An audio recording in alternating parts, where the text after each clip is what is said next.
안녕하세요. 네, 오늘도 우리 구약 예레미야서를 통해서 우리 하나님 음성 듣는 시간 가집니다. 오늘 말씀은 예레미야 6장 16절에서 30절 말씀입니다. 이 본문을 중심으로 좋은 길을 선택할 때 평강을 누릴 수 있습니다 라는 제목으로 말씀 나누고 싶습니다.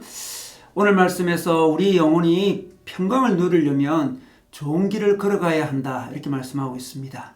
우리 인생은 길을 걷는 것과 같습니다. 우리는 다 인생의 길을 걸어가고 있습니다. 때로 느리게 때로 빠르게 걷고 있죠. 그러나 느리거나 빠르게 걷는 것보다 더 중요한 것은 우리가 가는 길이 좋은 길인가 하는 것입니다. 바른 길인가 하는 것입니다. 하나님은 오늘 16절 말씀에 남유다 백성들에게 가던 길을 멈춰서 자신들이 걷는 길을 살펴보아라 이렇게 말씀하고 있습니다. 자신의 길이 옛길인지 살펴보아라고 하고 있습니다. 자신의 길이 가장 좋은 길인지 살펴보라고 하고 있습니다.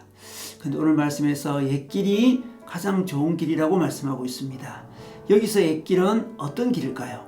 바로 믿음의 조상들이 걸어갔던 길입니다. 아브라함, 이삭, 야곱이 걸어갔던 길입니다. 다윗의 길입니다. 하나님의 선지자들이 가리키던 길입니다. 예레미야가 걸어가고 있는 길입니다. 그 길을 찾아서 그 길을 걸어갈 때 평강이 있다고 말씀하고 있는 것입니다. 사람들은 평화를 찾습니다. 마음의 평강을, 영혼의 평화를 간절히 갈구합니다. 그러나 평화의 길은 바로 옛길입니다. 바로 하나님의 말씀의 길이죠. 믿음의 선배들이 걸어간 길입니다. 그러므로 우리는 옛길, 선한 길을 걷기 위해서 자주 우리가 걸어가는 길을 멈춰서서 살펴봐야 합니다. 열심히 달려가지만 말아야 됩니다. 자신이 좋은 길, 바른 길을 걸어가고 있는지 돌아봐야 됩니다. 그런 시간을 가져야 됩니다. 자신이 걸어가는 길이 믿음의 선배들이 가는 길과 같은 길인지 믿음의 역사를 통해 살펴보아야 합니다. 우리는 지난 역사를 통하여 우리 자신을 살펴보는 것은 신앙뿐만이 아니라 일반적으로도 지혜로운 자세인 것입니다. C.S. 루이스는 책을 읽을 때 먼저 고전을 읽으라고 합니다. 존 버년의 첼로 역정, 어거스틴의 참회록 등과 같은 고전을 먼저 읽으라고 합니다. 그 이유는 무엇일까요? 전문가가 아닌 일반인들은 현대의 책만 읽으면 위험에 무방비로 노출된다는 것입니다. 예를 들면 8시에 시작된 대화에 11시에 끼어든다면 대화 내용의 진정한 의미를 알기 힘듭니다. 아주 평범한 말을 했을 뿐인데 웃음을 터뜨리거나 흥분할 때 우리는 그 이유를 알 수가 없을 것입니다. 그러나 그 이유는 분명합니다. 그 전까지 진행된 대화에서 그런 말들이 특별한 의미를 갖게 되었기 때문에 그렇습니다. 그래서 현재에 대한 올바른 시각을 위해서는 반드시 고전을 읽어야 된다는 것입니다.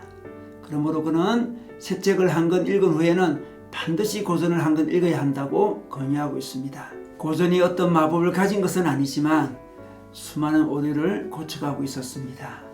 수많은 비판을 견뎌간 책들이기 때문에 그렇습니다. 그래서 우리가 저지르는 오류를 드러내고 오류를 반성할 기회를 고전이 주는 것입니다. 물론 가장 좋은 고전은 바로 말씀인 것입니다. 믿음의 조상들의 행적인 것입니다. 말씀으로 믿음의 조상의 행적으로 우리는 우리의 가는 길을 점검해 보아야 합니다. 가던 길을 멈춰서 말씀을 통해 자신을 살펴봐야 합니다. 좋은 길이 어디인지 믿음의 선배들에게 말씀에게 물어봐야 합니다. 그럴 때 우리는 영혼의 평안을 얻을 수 있습니다. 남유다 백성들은 멈추지 않고 욕심으로 달려갔습니다. 나팔꾼의 나팔 소리를 들으라고 했을 때도 그들은 거부했습니다. 적들이 쳐들어온다는 나팔꾼의 소리를 그들은 왜 듣지 않았을까요? 그들은 너무나 달리는 데만 익숙했습니다. 멈춰서서 자신의 길을 살펴보는 자세가 없었습니다. 그냥 인간적인 목표를 향해 달려가기만 했습니다.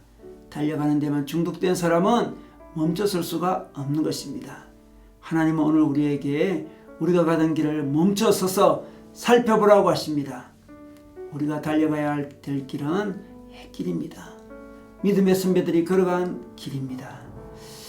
우리가 지금 열심히 걸어가는 길이 정말 좋은 길입니까? 믿음의 길입니까? 말씀의 길입니까?